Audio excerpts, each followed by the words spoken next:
It was just absolutely amazing just to be in front of an orchestra like the LSO. Just absolutely mind-blowing. So if you want to do something, then they're there 100%.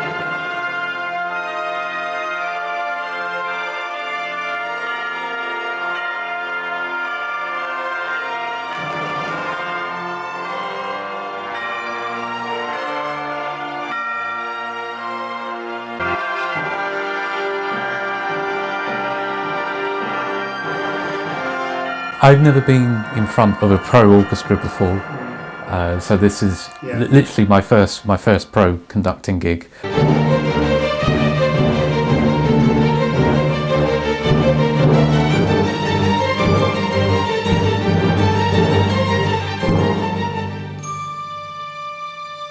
And also, we've never worked together before, so all orchestras and all conductors have their own way of working. So it's kind of finding that middle ground, knowing how each other work.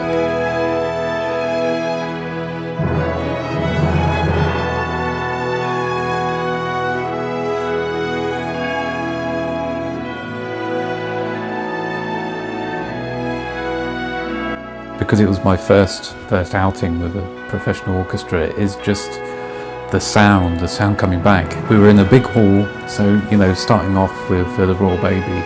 We had 50 players and we were spread out across the hall.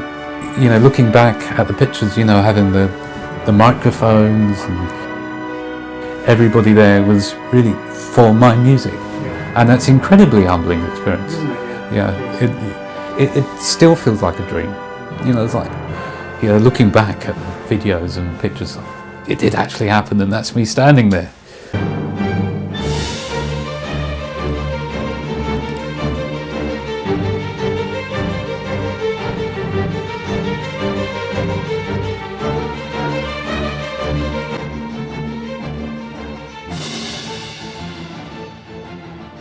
Tudor dance. It was Tudor dance.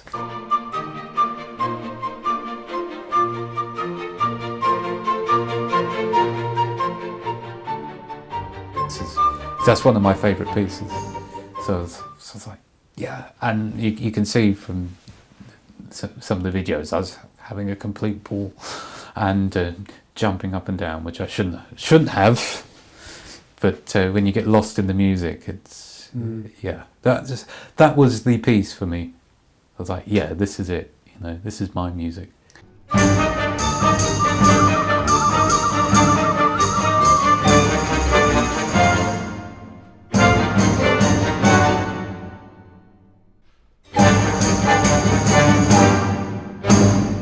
I was conducting, and I was like, oh, and I just put my hand out to say, just quieten it down.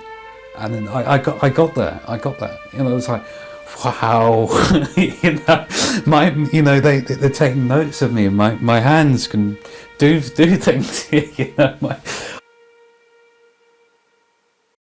They respond to my hand gestures.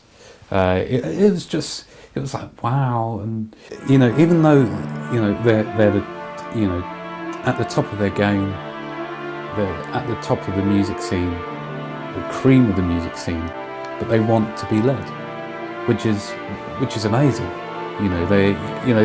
They're there for you. They want you to lead them, and they ask questions, which is great, which is absolutely great.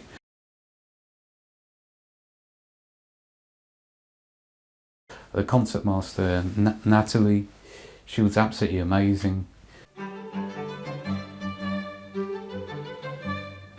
Yeah, well, I got overexcited with that, so she did tell me off. Well, I was making such a racket on the podium.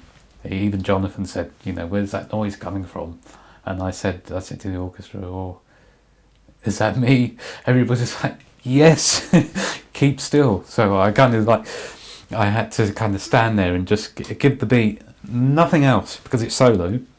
So just give the beat. It is solo violin, solo cello. So literally give them both the beat, stand back, and then obviously tutti, you would conduct everyone.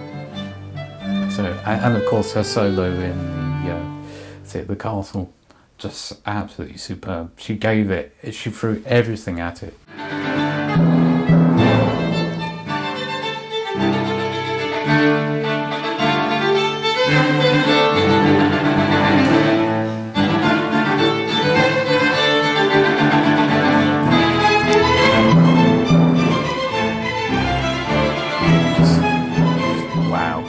Because I remember, because there's a lot of double stopping in it, Paul said, you know, you really need to get that looked at. That's quite difficult.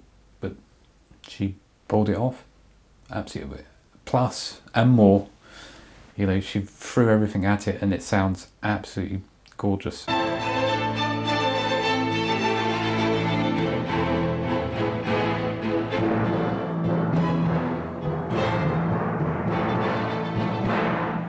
You've got me on camera, so turning to her, and it's like, oh, that's gorgeous, you know, because it was. There's another solo, is the oboe solo in Handel's House, which really, even though I knew it was coming up, when you hear it for the first time live, it's like, wow, you know. But it sounded so authentic, and the oboist, Olivia, he was just.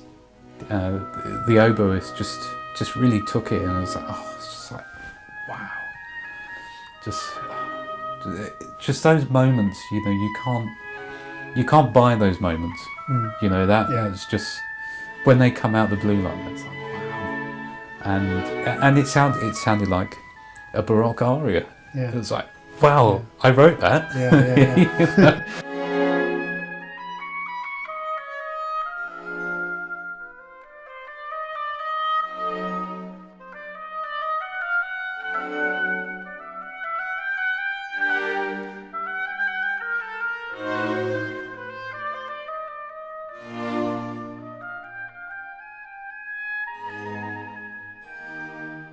Even Kate with Art Gillen, which is, I mean, it's all piece, the piano piece.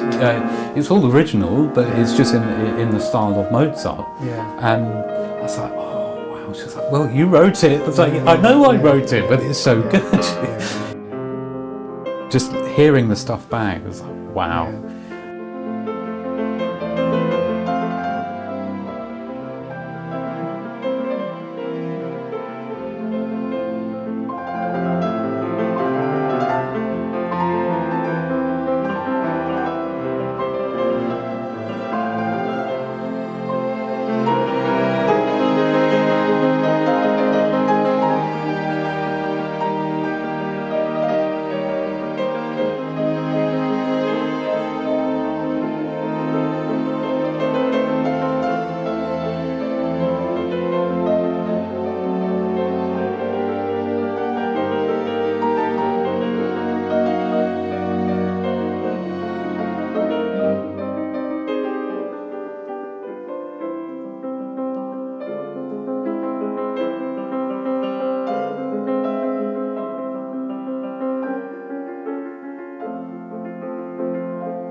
Even a section in the piece, which I forgot to put in the music. I wanted an up bow, just so it's not a sharp sharp articulation. But they did it anyway. The music, the flow of the music was so good that they knew what I wanted.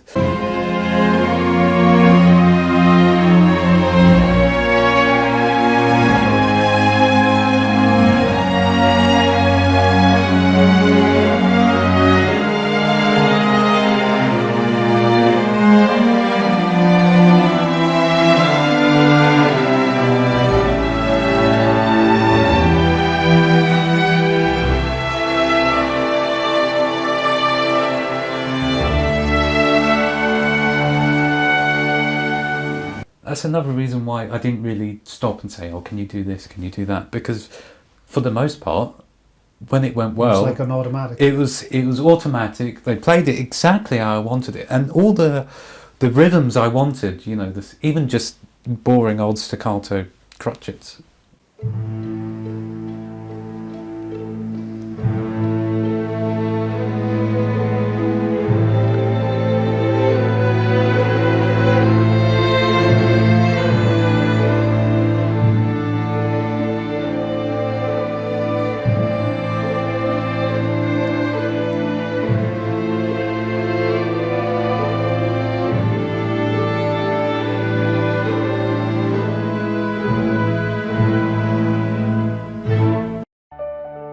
versa. They were out.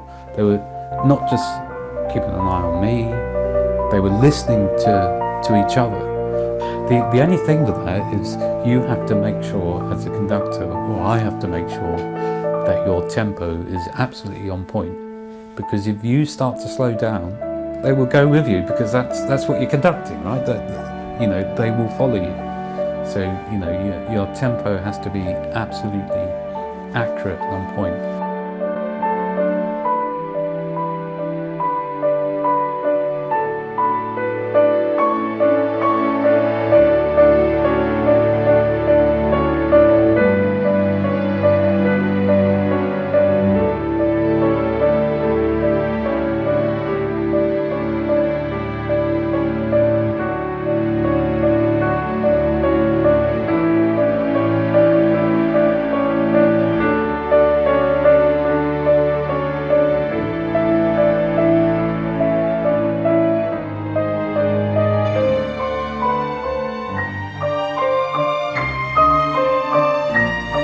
They played with such precision.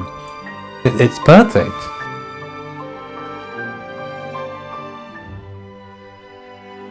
Absolutely amazing, also very stressful to conduct. It's a very tricky piece.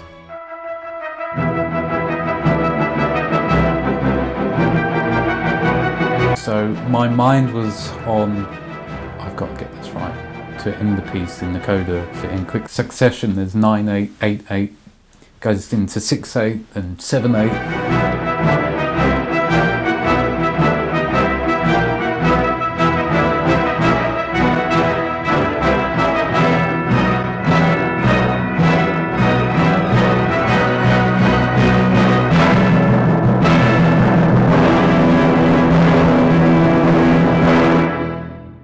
It's like, so all that choreography and everything has to be, on point. It has to be precise.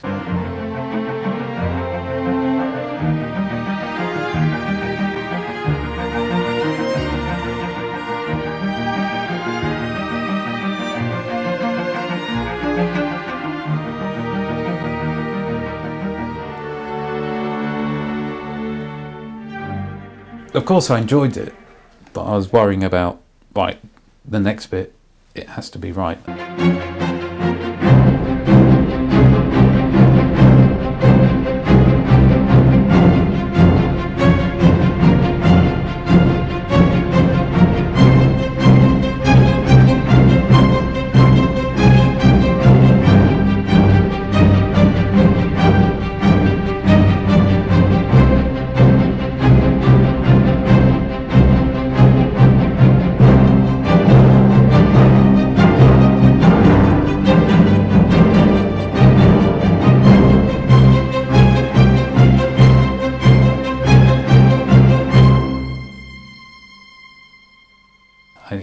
We did have to take a couple of takes, but we got there.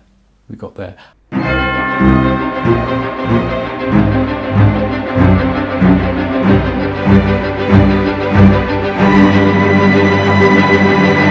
It's an experience I'll never ever forget.